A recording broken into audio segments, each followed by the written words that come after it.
Hello everyone, Mike Arnold here, co-founder of Pat Trading Partners along with Bob Iacchino. So gap down, this is a 4-hour chart. Let's jump to a daily real quick. First, you can clearly see the gap down coming just below that 25% level on the open, rallying back up. Not enough to fill the gap. First cross the rotation zone on the daily. Now let's jump back to the 4-hour.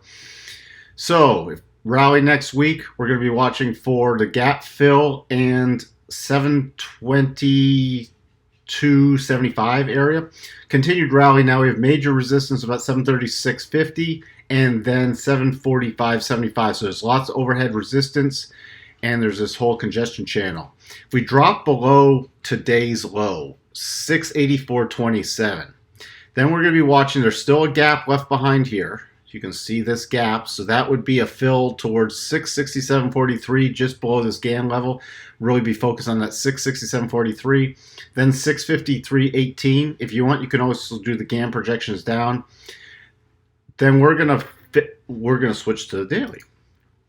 And the daily, this 653.18 is right where the 50-day exponential is, so that's going to be major support on the daily. And if we did fall below that, we go back to revisit the Feb 28th swing lows, which were around 669. So those are all the key levels. Now, this 736.49 level also on the daily is where the first cross rotation zone is. So that's going to be major resistance.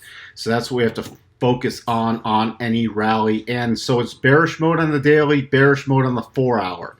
Let's check in on that weekly since it's the end of the week. So you can see here, holding at the rotation zone on the week. You can see that little orange line. That's our 8 EMA on the weekly basis. You can see how it closed there last week. It held the low this week. Inside week also this week. Lower volatility, lower volume. So we're really going to watch, especially this low next week. If that starts breaking, we're going to really focus on a bigger pullback.